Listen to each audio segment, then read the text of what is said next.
Hello, everyone. I apologize for the update. I'll explain the reason for the delay as I'm going through the update. So, this will be my update on my first appointment with an oncologist that's been assigned to me. So, I was first diagnosed May 24th, and my first appointment was on I'm sorry, not May 24th, May 19th. And my first opportunity to see an oncologist, and when I say opportunity, that's because that's when they scheduled it for, was June 24th, Monday. So I had the meeting on Monday. Um, I'll actually say, before I go into what the diagnosis is, the my expectations going into this were expect for the worst because it has been so long and they were taking their time on doing it. There was no rush. So the update from chemo or from the doctor was going to be that it's untreatable. So I went in with the worst expectations and obviously hoping for the best. And I'm hoping for the best through the treatment. But here's the diagnosis. So it is stage 4 liver cancer, and it's actually in. I'll have to dig out the paper. Those names are too hard to look up. I might type it in the comments down below. I'll put that in the comments below. But stage 4 liver cancer, and it's in one of the ducts inside the liver. So that's why when they say it's stage 4 and it's inoperable, like even a liver transplant isn't an option because the fluid's already going through your body. And they said they were, after thoroughly analyzing the MRI or the CT scan that I had, they could see that there are some small dots on the right side of my lung near where the liver is. You can see it's starting to spread already. So, and if they were to do a liver transplant, it's connected to the ducts, and that's exactly where the tumor is. It's a 6 centimeter tumor, so it's inoperable in itself. So the uh, the time that he gave me, he said 6 to 12 months. And he said, if you choose to not take any treatment, it'll be 6 to 12 months.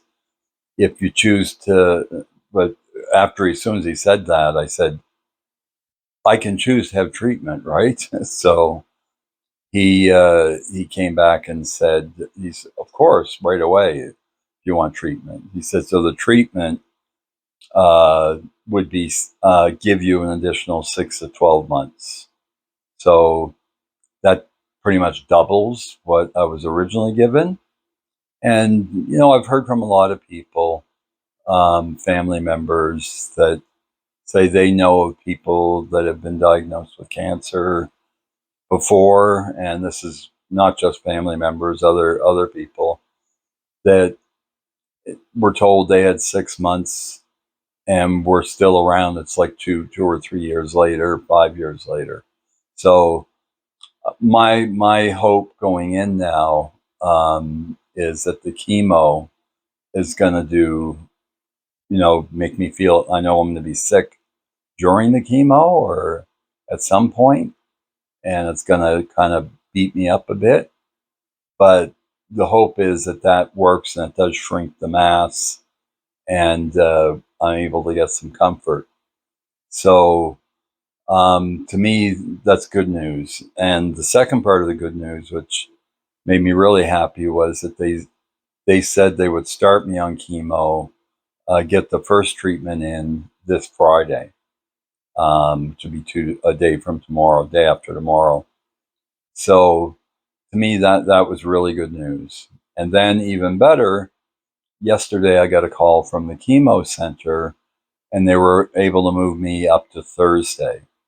So I'm actually going in tomorrow morning for my first chemo treatment. The only thing that makes me concerned about that is that all of the medication that I got for the chemo, one is to start, you take before you start the chemo, and then the other two are nausea drugs. One thing I hate more than anything is throwing up, and this thus far, I have not had to do that once. I've gagged a ton, but I've resisted throwing up or fought it. So that just worries me that the likelihood is I am going to get nausea and will actually be throwing up. So looking forward to that. But I'm looking forward to, so it was scheduled for Friday. They were starting me within less than a week in the same week, which I thought was really good news. They're not fooling around. They're going at it aggressively. So that to me was good news and positive. So again, expectations set for the worst, and then it can only go up from there. The other part was when they called me yesterday and said we want to move it up a day. Again, let's get at it as quickly as possible. So that to me was really good news. So when the doctor finished, he had said he's going to go update his nurse, and then she's going to come back and talk to me, but you'll be about 15 minutes. So I said to myself, I'm going to I'm going to go outside and have a quick cigarette because I got 15 minutes. And now I can't really walk for any longer than 10 minutes or so at a time. I think I mentioned that in my last video. So I found a quick door out, and then I went to have my cigarette, which I did, and went to go back in, and the door was locked. So it must have been an employee entrance only. So that meant a long walk around the corner of the building back into the main entrance. As I was walking back, um, I went to lift my one foot over the other, and it's like all the strength in my body gave out, and I went face for a face plant right onto the concrete sidewalk. So I still got some scar on my forehead, over on my, that's why I'll keep the beard on, cover those up, and my knee, and then the tooth. That's why if you hear me talking with the lisp, my incisor tooth right here uh, just chipped it right in half, knocked it right out. So that hurt my pride a bit more than anything, but it at least forced me to realize that I've even though I want to be independent, even though I want to be not relying on anybody for support or help for even movement or using a walker, that I I'm not going to take any chances anymore. So and I don't think that's from the cancer. I think that's more from the Dilaudid that I'm taking every day. And remember, they updated my dosage to a higher strength on, in about a week and a half or so ago. And that's really making my mind blurry and loopy and tired. But yeah, so that was the big thing from that one. I was just a little bit too sore to get up and moving around to get the camera out to make the video. So to me, I think this is good news for me. I'm still, remember, the focus on this also is on the Nova Scotia healthcare system. I still think it's horrendous that you're diagnosed on one week and it's like 6 weeks later before you get your next first time to see an oncologist. That's the part that the government needs to focus on. Once you get in and you see, like, the oncologist and the nurse, amazing. fantastic. Can't say enough good things. The nurses already reached out to me today, the day before my chemo treatment, just to make sure I had everything I needed and how was I doing. And yeah, so they've been amazing.